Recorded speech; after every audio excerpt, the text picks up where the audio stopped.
Good morning. Hello and welcome to Assembly. Perhaps rather a grand title for what's about to happen, but you're very welcome.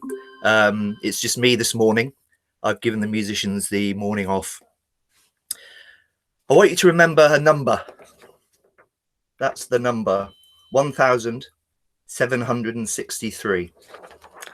1763. One of the many things that fascinates me about lockdown is the way people are adapting to it. I hear daily of new challenges, new skills, new gestures of support for the amazing frontline workers helping us to get through this difficult time. My previous school in Bristol had a Latin motto, Dum tempus habemus, operamur bonum. I'm sure Mrs. Howe's already translated that, but I'll translate it for you. It means, whilst we have time, let us do good. Whilst we have time, let us do good. And there couldn't be a better time for all of us to do good, for ourselves and for those around us. All of us are looking after each other. Many of you are volunteering to help key workers. But I want to focus this morning on what we can do for ourselves. It's really important that we take care of ourselves. And one way in which we can do this is to try new things, to set ourselves challenges. The headmaster is learning to cook. I suspect he could cook already, but he's improving his skills and he's brave enough to video himself so that Year 13 pupils can benefit from that. I've nearly mastered juggling, not quite, but I'm nearly there. Earlier in the week, I asked Shiplake teachers what they were doing. So here goes. It's a long list, but if I miss anybody out, I'll be in trouble, so please bear with me. Mr. Lee and Mrs. Adamson are learning the piano. Mr. Crisford and Mr. Wallner have learned how to replace electrical wiring in their houses. Mr. Mackworth-Praed is wood turning and brewing. Lots of teachers are becoming bakers. Mrs. White, she's already sent me a photograph of a sourdough loaf and how nice it looked. Mrs. Harrison is baking, Mrs. King, Mrs. Thomas and Mr. Dimmock. Quite a few staff have been inspired by Mr. Walters' virtual park runs. Mrs. Hallam now runs 10K regularly. Mrs. King, Mr. Locke, Mrs. Davis are also running. Mr. Olhausen walks 10K a day. Lots of green fingers amongst the staff. The Rev, Mrs. Davis, Mrs. Parrott, Mr. Rose have all started growing vegetables. Miss Farrell and Mrs. Pomeroy are getting creative, learning embroidery and macrame. Miss Farrell tells me that she's also learning to play the tin whistle. Mrs. Rapplemore and her husband have set themselves the challenge of walking every street in Caversham. Mrs. Morgan is building a Mediterranean patio in her garden. Mrs. Satch is learning to sign. Mr. Batchelor is mastering the Rubik's Cube. Mr. Slade has live streamed 8 musical recitals with over 6,000 hits on the YouTube channel. Mr. Ramsey is restoring a boat. Dr. Prater is learning French. Mrs. Passmore has taken up yoga. Mr. Curtis tells me that he's mastering technology that he should actually have mastered years ago. And we all know Mrs. Cat Green is mastering new technology, much to the benefit of all of us. I also asked the prefects. Sam Wright tells me he's learning to play the trumpet and speak Spanish. Charlie Thomas is trying to run 5K in under 25 minutes. He's managed 27 minutes so far. Well done, Charlie. Isaac Ashfield is learning the piano to add to his musical skills. He's also recording an album. Anna Hallam has retaught herself the piano and is also painting. Reese, our head of college, tells me he's learning to make cocktails. Bobby is working on the family farm. Amazing stuff. I hope we'll all look back on these weeks with more than just sad memories. I hope that we'll all have achieved something very, very special, that we'll have new skills and a new respect for those around us and the world around us. Now back to that number, 1763. In 1987, a man called Terry Waite, an envoy, a political envoy of the Archbishop of Canterbury, went to Beirut in Lebanon to negotiate the release of 4 British hostages.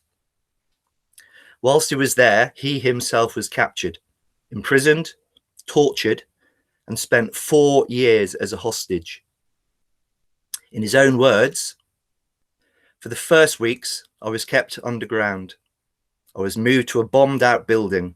I slept on a thin mattress on the ground. I had one visit to the bathroom a day, and that only lasted a few minutes. Metal shutters were placed across the windows, so no natural light entered the room. I had no books or papers or contact whatsoever with the outside world. When a guard came into the room to bring me my meager meal, I had to pull a blindfold over my eyes. I didn't see another human being for years. In total, he spent, yes, you've guessed it, 1,763 days as a hostage. Lockdown has made him reflect on that experience back in the late 1980s. And he says in a recent interview, these are his words: "Today in lockdown, it's important to keep yourself well. Don't slobber around all day in pajamas and a dressing gown." Shouldn't think many of you have dressing gowns.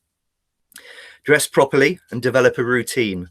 It's important to have a structure. Get up at a certain time, eat regular meals, and so on. In those far off days, I wish I could have been surrounded by books and music of my choice. Well, today in lockdown, I have them, and what's more, I have time to enjoy them." He continues his reflection. "Also, in this very strange situation in which we find ourselves at the moment, somehow able to be back in touch with the environment, with the earth, and with our community, one of the good things to come out of this is the renewed sense of community, that we belong together, we support each other, and we need each other. Perhaps some of the things that we're aiming for in society and personally, in terms of increased gain and material wealth, are not really important. What really is important is living in the now, living for the moment, being at one with our neighbours, at one with the world and our environment." So that was Terry Waite speaking recently. Maybe that story puts our own experiences into perspective somewhat. It certainly contains good advice and hints at the positive outcomes of this difficult time. So, whilst we have time, let us do good. There's another group of people we all know that are taking on new challenges and most certainly doing good. Mrs. Rappel-Moore has raised money for the Sue Ryder care homes. Hattie Austin is working as a carer. Mr. Crisford and Mr. Settle are helping to raise money for our caterers, Thomas Franks, as they provide wonderful food for key workers. Mr. Ramsey is a volunteer. Mrs. Davis is signed up as a volunteer. Mr. Gubby is helping to produce an album of electronic music to raise funds for a nursing charity. And we all know the wonderful work that our DD department and other staff and pupils have been doing in making masks for local hospitals and health centres. I know that my lists are just the tip of the iceberg. Let us know what you're doing. We'd be really interested to know. You're all doing wonderful things. And my challenge to you this morning is this: over the next few weeks, do things for yourselves and others that you can look back on in years to come and be really proud of. Before I finish this morning, I want to say happy birthday to a very special person. Most of you, I'm sure, will have guessed who I'm talking about. Today is the 100th birthday of Captain Tom Moore, that incredible fundraiser. He's raised today over £29 million. Not only has he had a #1 hit, he's been sent over 125,000 birthday cards. He's had a train named after him by GWR. The Royal Mail have developed a special postmark to honour his birthday, and he'll be honoured today as well by a flypast from the Royal Air Force. What an incredible man. So, happy birthday, Captain Tom. I hope you all have a really good day. I hope you throw yourselves wholeheartedly into all the activities that are planned for you today. Please look after yourselves, and thanks for joining me. Goodbye.